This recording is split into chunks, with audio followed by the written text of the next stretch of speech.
This Good Morning Northwest Morning Sprint is brought to you by Bill's Heating and Air Conditioning. It is 6:53, time to get you ready for your Wednesday with the Morning Sprint. Mark Peterson has some mild temperatures in your midweek forecast.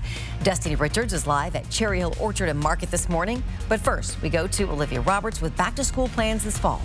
President Trump is making a strong push to bring students back to the classroom this fall. We want to reopen the schools. Everybody wants it. The moms want it. The dads want it. Mental health and economic concerns outweigh the physical health risks of COVID-19. But as cases continue to rise across the country and here at home, plans are changing. The WIAA is already pushing back its plans for the fall sports season. Middle and high school athletes can expect their seasons to start in the beginning of September. Not only could your kids be back on the field at that time, they could also be back in the classroom. Spokane Public Schools is planning for a September 3rd start date. For students in Idaho, reopening plans could look a little different. Tomorrow, Governor Brad Little will give us a better look at those options. You can watch that press conference on the 4 News Now Facebook page tomorrow at noon. For the first time in a week and a half, a Spokane County resident has died from COVID-19. There are 51 new cases in Spokane County, and 23 people living in the county are in the hospital. The Panhandle Health District in North Idaho reports 25 new cases between Kootenai, Benoit, Bonner, Boundary, and Shoshone counties. 5 people there are also in the hospital for treatment. Just into the newsroom, Harvard and the Massachusetts Institute of Technology have sued the Trump administration over its guidance not allowing foreign students to take online-only courses this fall semester. Harvard announced earlier this week that all course instruction will be delivered online, including for students living on campus.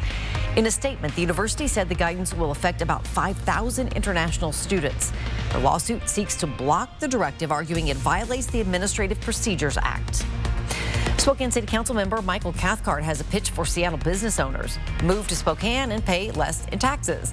The Seattle City Council just passed a payroll tax called Jumpstart Seattle. It's expected to raise more than $200 million a year.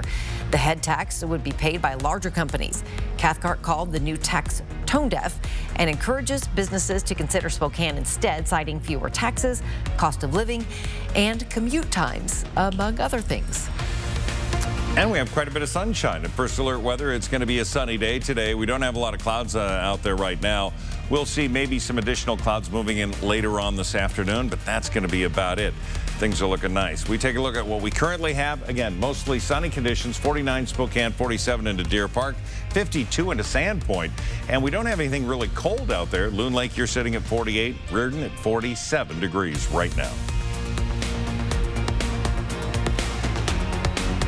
With the month of July comes cherry season here at Green Bluff and at Cherry Hill Market and Orchard. You can now pick up cherries starting at 7:30 tomorrow morning. They'll also be open Monday through Saturday at their regular hours. And right now on KXLY.com, you can see details on the cherry season and when you can come pick safely. And now to the latest development in the deadly Coeur d'Alene plane crash. The bodies of 6 people were pulled from the lake, but the remains of 2 others remain missing. The Kootenai County Sheriff's Office said they believe those missing are in the debris about 100 feet underwater. The dive team is also focusing on finding the Cessna, one of 2 planes involved. The NTSB and FAA are at the crash site. They spent yesterday interviewing witnesses and combing through some of the debris. A Spokane salvage company could start removing the planes by the end of the week. Local emergency responders had their work cut out for them this holiday weekend. The Spokane Regional Emergency Communications Center says it received nearly 500 more calls this July 4th than last year. In a tweet, SREC said it received 940 non-emergency calls and an additional 761 calls to 911 this year. That makes a total of 1,701 calls received in just one night. Looking ahead today, the Idaho Transportation Department says it will have this section of Highway 95 between Riggins and Pollock cleaned up and open today. The section of the highway closed last Friday because of this rock slide. The highway will only be open during the day so geotechnical experts can observe the slope. Coming up next on Good Morning America, a look inside Disney World's Magic Kingdom, what you need to know about planning a trip to the theme park, and the steps they are taking to keep visitors safe. And it's fire watch season in the inland Northwest. After the break, we'll tell you about 2 fires that we are keeping an eye on this morning.